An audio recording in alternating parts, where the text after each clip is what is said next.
All right, so even with understanding that we use terms like OGs and young Gs, BGs, YGs, OGs, all that, right? Yeah. We put that out there, but there's a level of responsibility that comes with a title. Absolutely. All right. So you've said in your music that you've been from prisoner to president. I don't like to dwell on the things that hold us down, but can you give us a piece of your experience of what put you in that predicament? You know me, I always have to give like the utmost credit, you know what I'm saying, to my mother, because when you look at a man and he's been to prison, people all automatically kind of, well, his upbringing must not, you know, been proper, whatever. But my mother made sure I stayed in a straight line. She was the best mother, you know what I'm saying, that you could ask for, and her parenting was impeccable. So my upbringing didn't lead to me going to prison. I just want to clear that up. But directly after high school, man, I decided to go to college.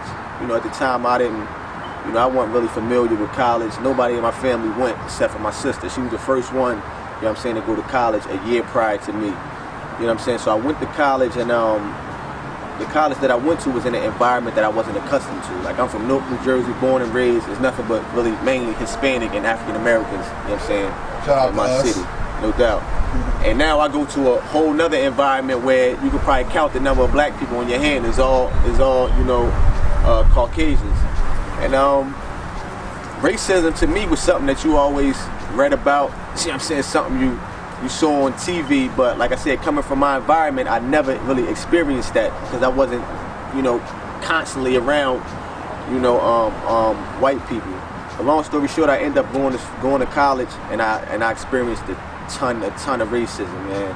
And it kind of turned me into, like, I love my people, but it kind of, being in that environment, like, stripping that, and the pride that I took in being a black man kind of increased, and I kind of turned into this super pro black Huey Newton type of dude. So it was a point where I reached where I wouldn't tolerate a certain level of disrespect when it came to, like, you know, discriminating against me because of my race. Now, nothing affected me directly until this one particular incident. And you know, it started when I was walking on campus, me and a buddy of mine, and somebody yelled out the window, "Black people smell like shit."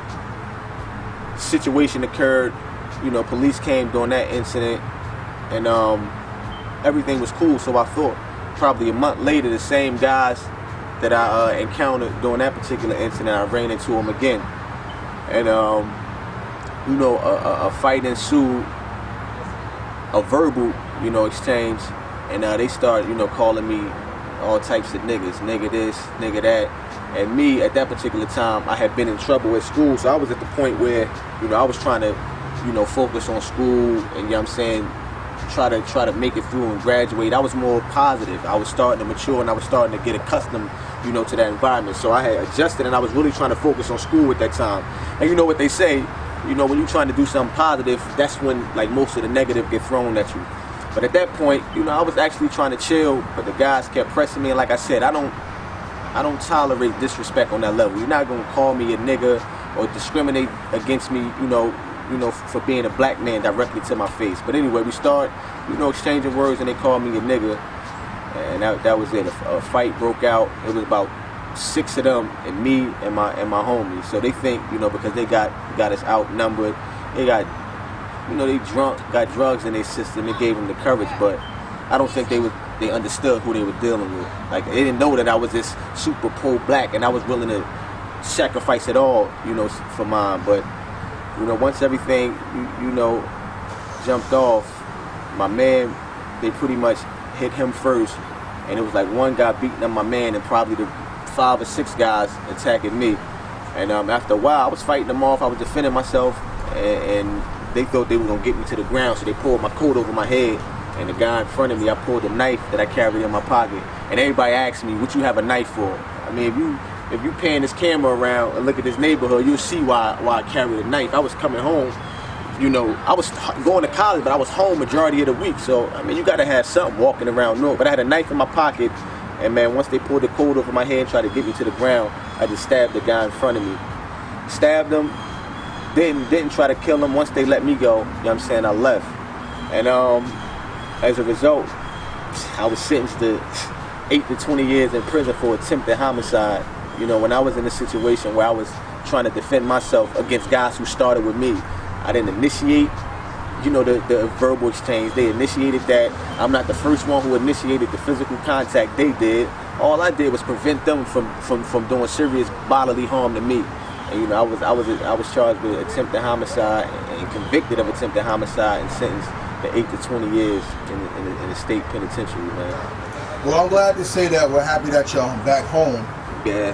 No matter how they say the Newark environment is, it's still home. Absolutely. And we're glad you're home. We're glad you're not rotting somewhere, especially where you are defending yourself. And most importantly, the experience of that has groomed you to see life in a bigger tone than what you had before. Absolutely. So how has that experience broadened your mind and opened you up to more life rather than just accepting a typical story of this is just what it is? Like I've always felt like I had an obligation, you know, to my people.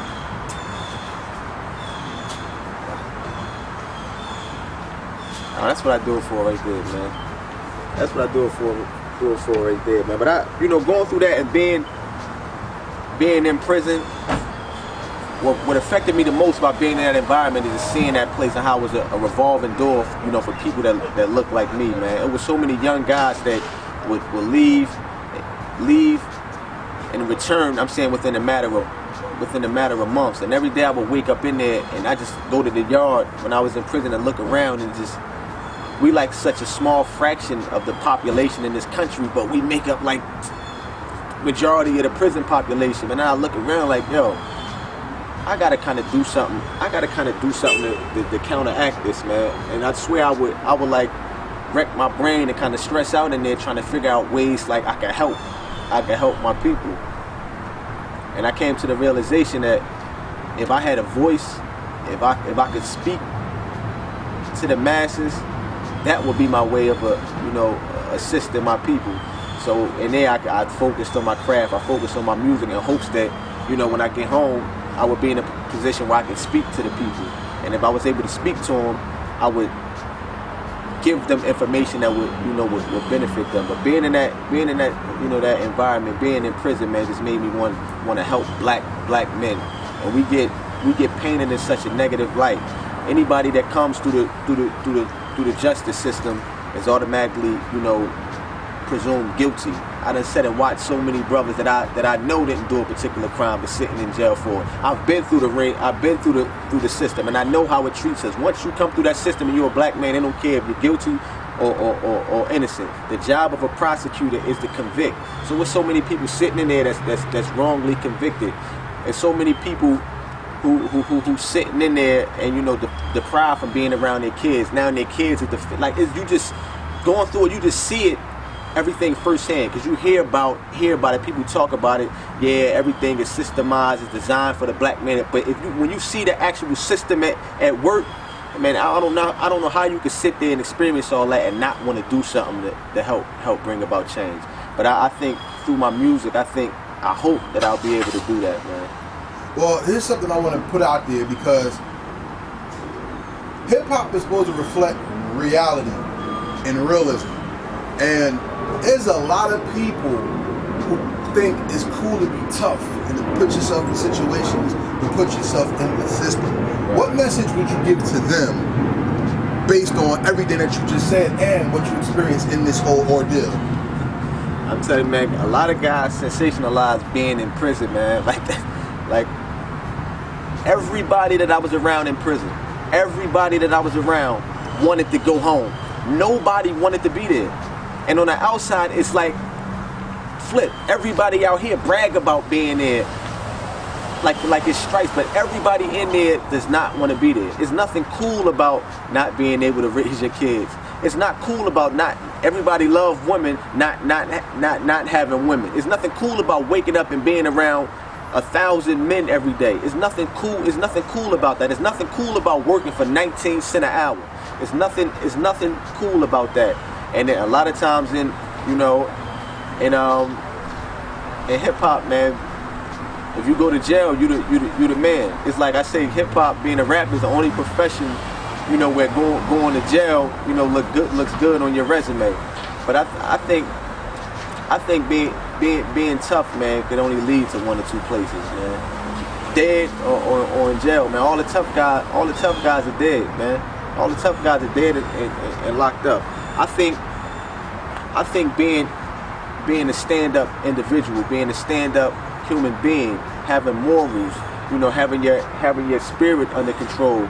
Like I think that's that should be our goal as opposed to being tough, because a lot of times being tough only leads to humiliation. I've been around so many guys that's tough, and then once they encounter somebody who's actually tough, once you get violated one time, and it happens a lot in jail, the toughest guy, once he meets somebody that whoop his ass or do something to him, now you're humiliated because everybody view you as being this super big tough guy. Now you get exposed. Now you can't even walk amongst the men with your head up. And I think, man, no one should strive to be tough, man. Strive to be good men. Strive to be good fathers. Strive to be good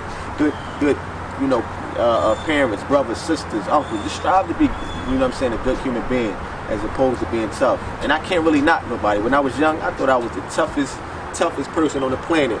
But as I got older, man, I don't want nobody to think I'm tough at all, man. Now, if you try to bring any type of harm to me or somebody I care about, you might see tough, but I don't want to be looked at as a tough guy. Not at all, man. Tough gets you in a casket or in the prison cell, man.